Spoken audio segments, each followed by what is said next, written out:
Hey guys, it's me, Lauren from Aspiring Kennedy, and today I'm doing a vlog on what it's like to have an au pair. And I've got a little assistant that's here.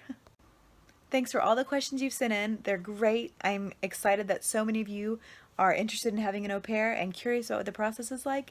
I'm going to do my best to tell you information that can help you and inspire you and get you on a track to having someone come live with you and help, or get you to go help with a family. So, all right, let's do it.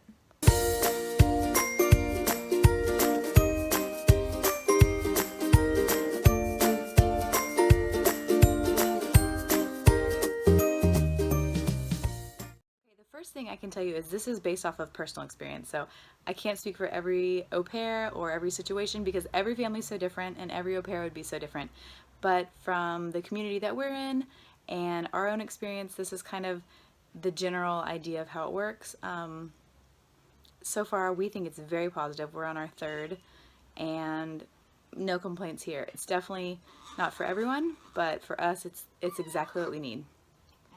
In fact, the only reason I can make this vlog right now is because our au pair is at the park with my children. Other than that, I'm like, who has time for this stuff? So I've got one sleeping by me and she's making hilarious little goat noises, but that's okay.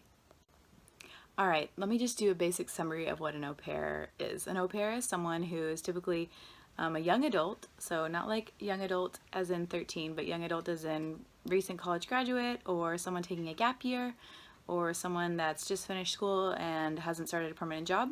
So mid to early 20s is what I would think. Our middle, the au pair we just had was 19 and 20 during her stay here, so late teens, early 20s. Okay, I think this is going to be a less loud situation. Okay, so the main question that we get asked is it weird to have an au pair? Is it weird to have some random person that you don't know living with you, watching your kids, and all that stuff? Well, for us, it's not really that weird. We'd actually rather live with the person that's watching our children because we really get to know them that way. It is a bit of a crapshoot on the front end because you don't know who's going to come live with you. You interview them and you get to know them through their profile, but I mean, we all know living with someone and meeting them is very different. So for us, we've always had a really positive experience. We work with university students, so having a 20-year-old live with us doesn't faze us a ton. We kind of know what to expect. We know it's normal. We know how they act. We know what motivates them. So we try to use that, and it's always been a great thing for us. Yeah, so it can be weird, I'm sure, if you have a weirdo living with you, or if you're weird for them. But for us, it's always been okay. So the general idea of an au pair is that you're giving them room and board in a place that they'd like to live. So that means you're cooking for them. And that's one thing, if someone on an interview is like, by the way, I don't eat fish, or they're really particular in that, we're kind of like, they're probably not a good fit for our family. We just want someone that's laid back and casual and is happy to eat what we eat because, yes, they're always welcome to our meals. They can go make a snack, they can go make their own lunch. But at dinner time, I cook for them like they're a member of our family. So yeah, you're cooking for them all the time. And if you go out to dinner as a family, you buy theirs too. So yeah, I've heard a few experiences where people have asked their au pairs to eat separately, and it always ends up being negative because they really, for the most part, want to come and be included in your family life. The cultural immersion is a big part to them, so if that's going to be a problem and you think meals should be private family time, maybe an au pair is not right for you, because that's kind of, they're acting like a family member watching your children at random hours, maybe, if you need to go to the grocery store or something. So you really need to include them just from the beginning, and that, in our experience, has made it a great experience for everybody. All right, the cost. So the cost was the biggest thing for us. I always thought au pairs, that's like so fancy. Who can afford live and help? That's like what people on the Upper East Side do. Like, we're just normal poor Americans that live overseas. But then I found out that actually the au pair route is so cost effective. So on the UKBA website, it recommends that you pay 60 to 70, I believe, pounds a week of pocket money for your au pair, because the main payment that they're getting is living and eating with you. So yeah, you basically covered all their essentials. So the idea is that they get some extra spending money to enjoy the city. To just be candid, we give ours 100 pounds a week because we want them to be very happy, and it still saves us a ton of money. And we ask them to do some bizarre, random, out-of-hour stuff. Like, we put the kids to bed and we'll say, hey, can we go grab dinner? And, just have them be there, and just kind of aware that they're the adult in the house if we're going out to dinner late at night. We also do a undergrad card. We give them, 25 pounds a month to spend on just their own stuff. We don't give them a cell phone because we're in the EU and it's really easy for them to do that here. And now with FaceTime and WhatsApp and everything like that, it's super easy for them to just have their own. I know that in the States, some people do it differently than that, but for us, that's what we do. Ours don't drive. Some people will require that their au pair can drive. We don't need that because we just got a car ourselves, and other than that, we've hoofed it around town for the last 7 years. The other thing we get to avoid is the issue of health insurance because we live in the EU and we live in the UK where it's NHS, so as long as they're an EU resident, then they get free healthcare. So I'm not really sure how that works in the US, but I know that there are agencies that can help you sort through all of that kind of stuff. All right, so what does an au pair do? I think this is where expectations are really important to line out ahead of time. Obviously, different people are going to have different expectations for their au pair because every family's got different needs. For us, we use her for childcare only, and then instead of cleaning and cooking, we just ask that she acts like a member of our family. So after dinner, if we're putting the kids in the bath, she might put the dishes in the dishwasher, or vice versa. Or if I'm making dinner and I'm out of something, she can run to the store, just like I'd ask Tyler. But I don't, it's really worth it to me to pay someone 30 pounds every 2 weeks to come do the toilets and do all the deep cleaning because I just feel like that's something I want to keep separate. I want her to be focused on watching our kids and really feel like a member of our family. So for me, that's a separate thing. But I do know a lot of people build that into their weekly hours. So, 2 hours of light cleaning on Saturday or whatnot. We've always been really lucky to have au pairs that have a really good sense of cleanliness. So they're kind, and so they help us, just vacuum the floors after meals, so, cleaning off the big carpet underneath the table, or wiping it down, or putting dishes in the dishwasher. We always have thoughtful ones. I'm not saying that they're perfect and that they're house cleaners and that the stove doesn't still need to be cleaned, but that's a duty I feel like is more mine or the house cleaners rather than theirs. But it really just depends on what you decide, and I would just say whatever you want, know going into what you're looking for, know going into interviews what you're looking for so that they can have a good idea of what it is that you need from them so that they can decide on the front end if they'd like to be there rather than showing up and then being really disappointed that, what you had planned for them is not what they were expecting. I just got super vomited on. Uh-oh. That sounds like I might get vomited on again. There it goes. All right, so now I get to finish this with vomit on me nursing a baby. Cool. All right. Is that funny? Okay. Okay, so one difference I think I need to distinguish at this point is that we have an au pair in Europe. And here, I just think things work a little bit differently because there's the free movement available between the different countries. So we don't really need an agency to source it for us. You can do that. It's more expensive. But if you're willing to risk it, you can use what we use, and that's aupairworld.com. Yeah, we just got our new au pair through that, and she's been wonderful. We interviewed probably 20 people on Skype and FaceTime before we found the right fit. And you just, search your parameters of how long they're going to be there, if they need to drive, if they're going to work with disabled children, if they've been an au pair before, what country they're from, what languages they speak, and all that stuff so that you can find the right fit. So for us, we wanted someone that spoke Spanish, like our old au pair, to continue that with our children. We wanted someone that was over 20 years old. I don't know why, because I'm weird. And that would stay for at least 12 months because we want our kids to really get comfortable and familiar, and it's just easier than having to start over all the time, right? So for us, it was advantageous to have someone that could commit to longer. I know in the US they have different agencies that help with that, like Au Pair in America and Cultural Care, and they know more of the specifics on how to do health insurance and all that. But I think in the US you pay for your au pair's flights to you. In Europe we don't do that. So the common idea is that they buy their own flights. But you can fly Ryanair for 50 pounds here and there, so it's not as big of a risk or big deal. Someone asked, do you think it's most suited for city people? I think probably so. I think it's going to be a lot easier to convince someone to move to New York City or Austin than it's going to be to Manhattan, Kansas to live on a farm, just because I think a lot of what they want to do is cultural, and a lot of them are from rural areas. So I think it is better suited, but that doesn't mean it is exclusively suited, because some people just maybe want to learn English, so they're not as picky. I think it just depends on on the exact person. So probably yes, it'd be easier if you live in a place like New York or London. Like I know that there's always going to be a market for people looking for that, but there might be a lot of people looking to go to the US and they don't really care where that is. So still try, still see. There's going to be different personalities that suit different people. So yeah, just try it. Okay, so another question is what kind of space do you need to provide for them? I think this is different for different houses, different families. We basically put all of our kids in one room because we would rather give an au pair a nice room of her own. Well, obviously they have to have their own room, but like we have a little playroom, a little tiny room, but we give her the big double bedroom with a bigger bed because we want her to really have a space that she can go and feel comfortable in. And we put all the kids in the same room.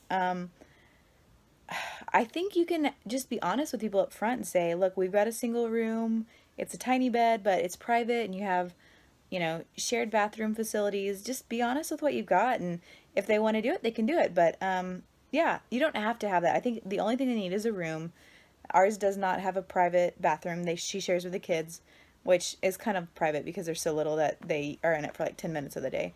One thing that we found when we moved out of Notting Hill to our new neighborhood is that we were still saving money even though we were paying a little bit more per week for our flat here to get the extra space because of what we were not paying in childcare. So for us, we're saving money by having an au pair and having an extra bedroom for her. Now, I know that's not always the case, but if you're in a spot where you're pretty miserable in a small living space with kids, move out a little bit. Like, learn from my experience. You will not miss it one bit because you're going to take an Uber anyways with kids because it's like public transport at a certain point just gets to be a whip.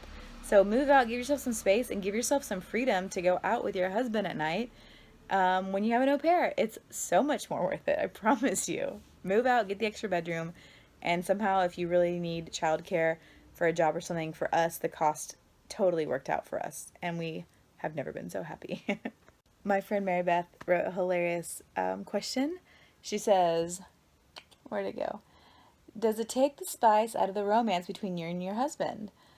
I mean, no. It's actually so much better because you actually get to talk to them in the day because there's an extra adult around. So for us, we were like, we actually get to hang out again.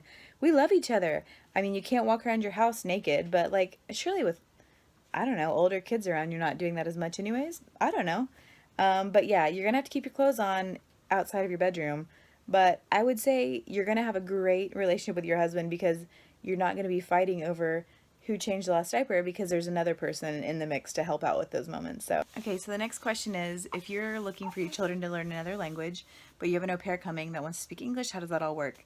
So we kind of chill a little bit on the first few weeks while they're really learning the basics of English, if that's what their goal is, so that they feel comfortable with that. But then they're always happy. I mean, there's so many hours in the day that speaking with your children in a different language is fine. And I think also if you provide opportunities for them to take English classes or to have a social network outside of your family, then they'll get a lot of that anyway. So just ask them and be honest up front. Would you be able to speak with the children in German or in Spanish, but then would that be okay for you? Talk about it up front. We basically tell ours, the first 3 months that you come, we're going to need you a lot for work, so you can't take English classes then. But then after that, you can take, intensive classes, and we're happy to do that. But we want the first few months because of our work schedules. We need them around for them to be focused at home. So, and they're always okay with that, and they still want to learn English, and that's their main goal. But we basically offset that for several months for them. But as long as we tell them that, they can choose that on the front if that's okay for them, and it always has been. So, yeah, I say just be honest and talk to them about it, and most of the time they'll be happy to kind of work with it. And they're happy for your kids to learn like their language. Ours love it when our kids sing songs in Spanish and can respond to whatever they're saying. So yeah, it's fun and it seems to work out. Just talk to them about it ahead of time. Okay, another good question was, are you gonna miss your guest room and your extra space? Because in big cities, that's like a huge thing, right? No, we do not miss it at all. Like honestly, our parents have come over a few times, and me and Tyler go take the fold out downstairs and give my parents our room just because we're like, you know what? You can be comfortable, she can be comfortable. It's not that big of a deal. But for us, every other day is so nice to have her help around. So yeah, for us, we don't miss it at all. And also, I mean, I think we're at the point where we can ask people to get hotel rooms if they want to come stay with us. Okay, so now this, like the sad downside. What if it doesn't work? Like what if you and this au pair do not click? Well, that's happened to some of our friends. And after a few months, they just decided like this was not a good fit for their family. She thought that she was cleaning too much, and that she wasn't included in the family, and they thought she was distant and lazy. So, yeah, I think you just have to be honest and have open communication on that. And I think they have a pretty good feeling of if they're clicking or not. Like, you can kind of tell. So, yeah. And the other thing is like, give them a few weeks to figure it out a little bit. So, already I'm starting to be like, oh, is this a good fit? This is different. And it's really easy to compare them, especially if you had previous childcare that was really great. But you have to kind of let them get their feet a little bit. So be gracious in that first period as they adjust and acclimate, especially if they're learning English and it's their first time out of the country. I mean, it's a big experience for a 20-year-old to move somewhere with a strange family. So let them kind of get their nerves under them a bit, and then see how they do. So I'd give it a few months before you really make or break the whole idea. Um, but with that said, I do know not every au pair fit is perfect. So I would just say be really smart up front, interview a lot, get a good feel for what's out there, and then be honest because at the end of the day, it's your kids and your family. So you have to do what's best for them and protect them. Okay, now I get to do the flip side of if you're going to be an au pair, what advice would I give you? First, sign up with an agency, or if you're, I think you can do Au Pair World, but the only problem with that is you need to make sure on your own side what visas you need because I'll be honest, we had an experience where we tried to bring an American over for a few weeks. I mean, it was like 2 months, and she got denied at the border at Heathrow. They wouldn't let her come through because they said it was work, even though it was just a few weeks. So it was devastating and heartbreaking, and she was a sweet friend of ours, and I still feel terrible about it.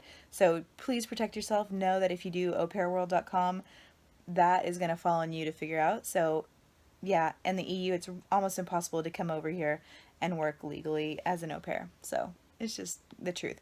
I know you can do Australia and other places like that, but you have to do a visa and stuff like that. So I think for US people, either do it through an agency that can tell you exactly what you need to do and help you go through that process, or plan to do it in a cool city in the US that you weren't familiar with, or gives you the opportunity to maybe study or work or try to get into an industry that you probably couldn't afford to live in otherwise. Now, I also want to tell anyone that's thinking about being an au pair what to expect and what I think would really help them succeed at their job because I get to tell you from my perspective what makes a great au pair and yeah, I think it would make it a great time for you. So one of the first things is try to be a part of their family. Unless they are just weird and want their privacy all the time, the most effective au pair family relationships are where you're really a member of their family. So you might not be on the clock, but be engaged in what's going on if you're at the house.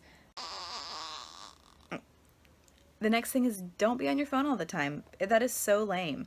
I mean, I know everyone gives the millennials a bad rap for being on your phone, but I go to the park all the time and I see nannies and au pairs, and half of them are sitting on the bench on their phone.